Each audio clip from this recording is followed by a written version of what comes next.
Muy buenos días, conejitos del bosque encantado. En la clase de hoy continuaremos viendo otras estrategias de comprensión lectora. Concretamente, veremos las estrategias inferenciales.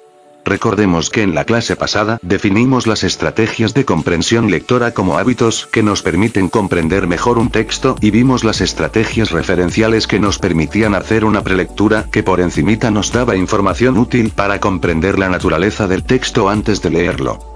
El día de hoy veremos la estrategia inferencial. Pero, antes que nada, ¿y qué significa inferencial? Inferir es el acto de llegar a una conclusión a partir de los hechos, datos o información que nos proporciona el contexto del libro o la situación que nos encontremos tratando de analizar. Las estrategias inferenciales nos sirven para descubrir datos que no están explícita o directamente expresados en las palabras que leemos, sino que por el contexto, podemos inferir, es decir, descubrir, ciertos detalles que nos permiten mejorar nuestra comprensión lectora. Veremos 4 tipos diferentes de estrategias inferenciales. La primera de ellas es cuando se desconoce el significado de una palabra u oración. Cuando esto pasa, podemos deducir el significado de la palabra por el contexto, es decir, relacionarla con ideas expresadas anteriormente. Si esto no es suficiente, podemos dejar apartada esa palabra que no comprendemos y seguir leyendo para ver si la información que sigue más adelante nos proporciona alguna otra pista. Y si, finalmente, las anteriores estrategias no funcionaron, consultemos directamente en el diccionario. Veamos el siguiente ejemplo. Este texto se llama sismicidad. Tal vez desde ya te estás preguntando, ¿qué significa esta palabra? Bueno, usemos la estrategia del inciso B, para descubrir si más adelante se nos revela. Veamos. Los sismos son movimientos vibratorios de la corteza terrestre de breve duración. ¿Lo ves? Allí estaba la respuesta. La palabra sismo o sismicidad es un sinónimo de terremoto.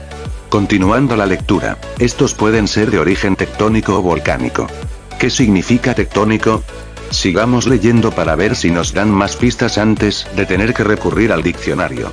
Los primeros se producen por el deslizamiento de las placas tectónicas, mientras que los de origen volcánico se producen cuando un volcán entra en actividad, por lo tanto, las zonas aledañas al volcán se ven afectadas.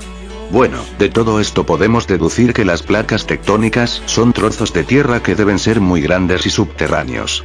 Esto podemos deducirlo por lo que dice del volcán. Si cuando el volcán hace erupción las zonas aledañas se ven afectadas, es porque un sismo es el movimiento vibratorio de las placas tectónicas. Si aún con toda la información que el texto te ha proporcionado, no estás satisfecho y no has comprendido el significado de la palabra que desconoces, es hora de recurrir al diccionario. Pero si pudiste deducir el significado de la palabra por el contexto, ¡felicidades! Estás mejorando tu comprensión lectora. La segunda estrategia consiste en que cuando no se entiende un enunciado o párrafo, debemos identificar el sujeto, la acción que realiza, es decir, el verbo, y su complemento, si el enunciado te resulta confuso. También puedes separar frases unidas en un párrafo y reordenar las palabras de la oración para comprender qué dicen. Veamos el siguiente ejemplo de un fragmento del libro Ana la de Tejas Verdes, que por cierto, tiene una serie muy buena en Netflix que les recomiendo. Se llama Anne with Annie. El fragmento dice lo siguiente. Capítulo 4. La mañana en Tejas Verdes. Para ponerlos en contexto, Tejas Verdes es el nombre de un ranchito a donde Ana han llevado para que ayude con las labores del campo. Era pleno día cuando Ana despertó sentándose en la cama y mirando confusamente la ventana por la que entraba una alegre luz y a través de la cual se agitaba algo blanco. Por un instante no pudo reconocer dónde estaba. Hagamos un pequeño paréntesis antes de continuar. Esta es muy fácil. En la frase anterior que dice por un instante no pudo reconocer dónde estaba, ¿quién es el sujeto de la oración? Pues no hay un sujeto presente, pero por la información anterior, podemos deducir que está hablando de Ana, ella es el sujeto de la oración y que no pudo reconocer dónde estaba. A eso se refiere con identificar quién es el sujeto y la acción que realiza. También podemos reordenar las palabras de las oraciones del párrafo para comprender mejor qué dicen. Esto podría quedar algo como esto. Ana despertó en pleno día, se sentó en la cama y miró la ventana. No pudo reconocer dónde estaba. Primero le pareció algo bueno, después algo horrible. Estaba en Tejas Verdes y no la querían porque no era un muchacho. Si volvemos más atrás en la lectura o en la serie, sabremos por qué Ana estaba triste de que no la quisieran en su nueva casa. La tercera estrategia es que para poder leer entre líneas, cuando hay expresiones que tienen un significado confuso o que se pueden interpretar de distintas maneras, debemos elaborar interpretaciones alternativas y parafrasear. Esta palabra significa expresar con otras palabras las ideas que contiene el texto.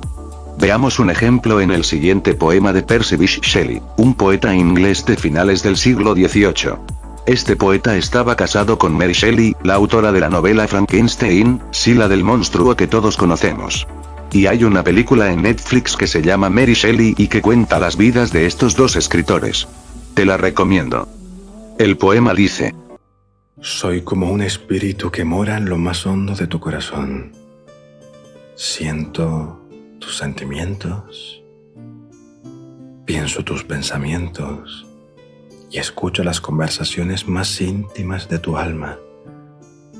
La voz que solo se oye en el rumor de la sangre cuando el vaivén de los latidos se asemeja al sosegado oleaje del océano estival. He desatado la melodía dorada de tu alma profunda y me he zambullido en ella. Y, como el águila en medio de la bruma y la tormenta, he dejado que mis alas se adornasen con el fulgor de tus rayos. Soy como el espíritu que mora en lo más hondo del corazón. ¿Qué significa la palabra mora en este caso? Y no se trata de las moras frutales.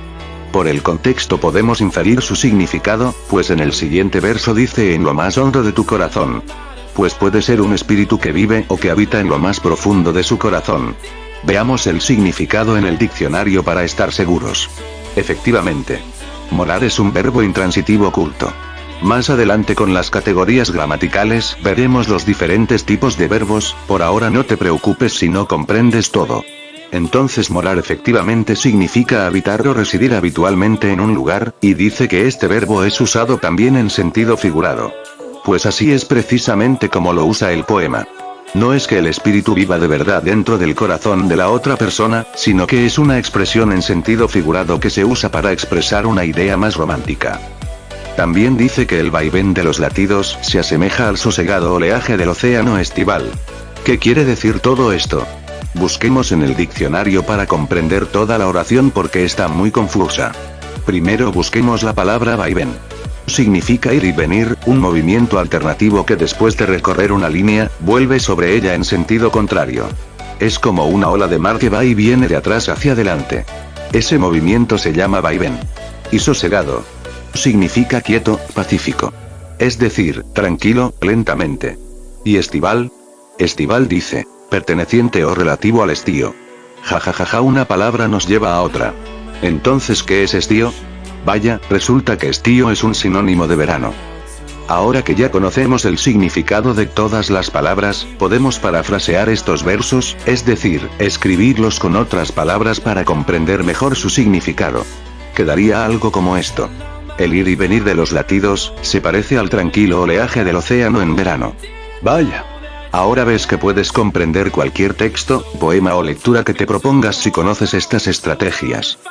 Ya por último veamos la cuarta estrategia, que consiste en que para comprender el tema o hilo conductor del texto, debes analizar el título o resúmenes para hacerte una idea general de lo que trata, o también puedes elaborar esquemas u organizadores gráficos como cuadros sinópticos, mapas mentales, etc., para identificar relaciones de causa-efecto y cronológicas. Por ejemplo, a la izquierda están todos los libros de Harry Potter. En total son 7, porque el octavo cuenta la historia del hijo. Pero bueno, supongamos que nunca has leído ni visto las películas y comienzas a leer el libro número 5. Evidentemente no vas a comprender de qué se trata ni por qué ocurren las cosas que pasan.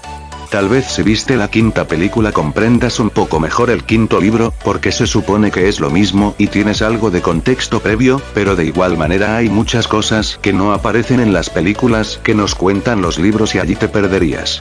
Aquí puedes hacer uso de la cuarta estrategia, inciso B, que consiste en elaborar un esquema para comprender qué cosas provocaron ciertos sucesos y también el orden cronológico de la historia. Por ejemplo, en la saga de Harry Potter, hay demasiados personajes y familias de magos. Entonces alguna persona utilizó un organizador gráfico para facilitar su comprensión del texto.